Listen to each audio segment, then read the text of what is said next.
To introduce someone really doesn't need an introduction, but just want to say that Don Beyer, our former ambassador, former lieutenant governor, at an 8th district meeting where I first recently heard him speak, talked about two fundamental challenges: income inequality and climate change, and how these issues are related, and how the federal government must respond to them and cannot continue to ignore these issues. He gave the most detailed, articulate vision of taking on these issues that I've heard expressed by anybody considering federal office. And we are so lucky in the 8th District to have a candidate so dedicated to taking on these absolutely fundamental issues and doing it with such intelligence and such a way of reaching out and bringing in so many others that we might actually be able to make some concrete progress in a Republican House of Representatives that is broken at the moment. But if anybody can fix it, the person you're about to hear from now, Don Beyer, can. Let's give it up for him.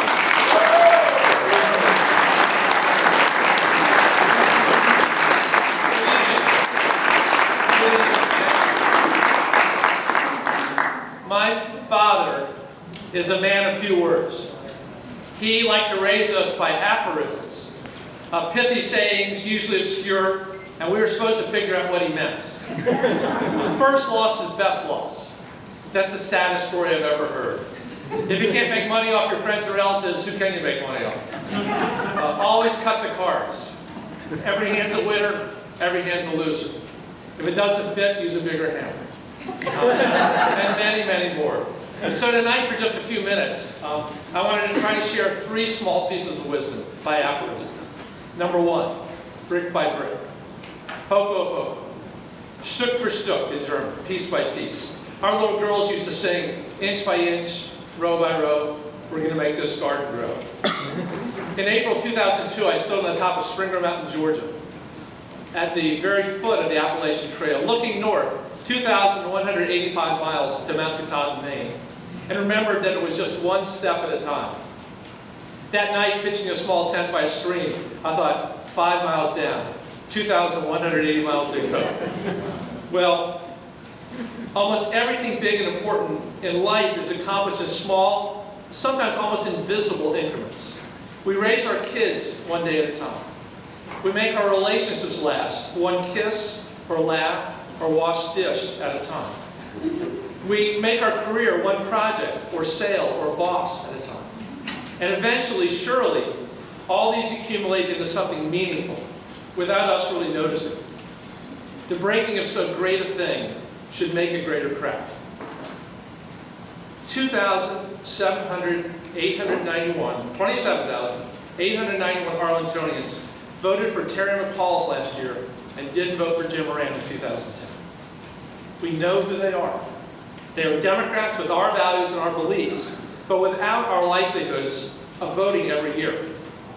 We need to go talk to every one of them, one person at a time, and ask them to commit to the Warner, House, De La Pava, candidate Van Dorn Beyer ticket. This is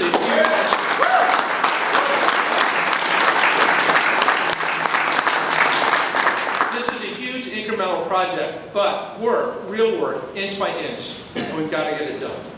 Here's another number. 6,817 Arlingtonians are registered voters and don't have driver's licenses. We are Democrats, and we want everyone to vote. And we can help them get the photo IDs they need before November 4th. Number 2, from Lao Tzu, watch your actions, they become habit. Watch your habits, they become character. Watch your character, it becomes your destiny. The unfolding of our lives reflects our decisions, and our decisions reflect our values. You and I vote every year. In Arlington, we vote every month. This is our character. But this election is not so much about persuasion, but about changing the voting actions of these almost 28,000 people who live here, who are Democrats.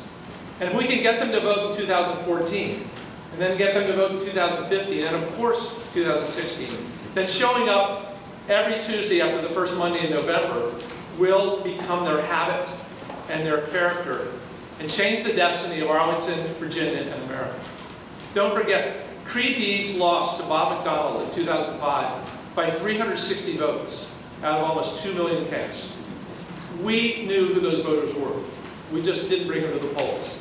We could have been saved Governor Bob McDonnell and probably Attorney General Ken Cuccinelli. And number 3, nothing happens unless you schedule it.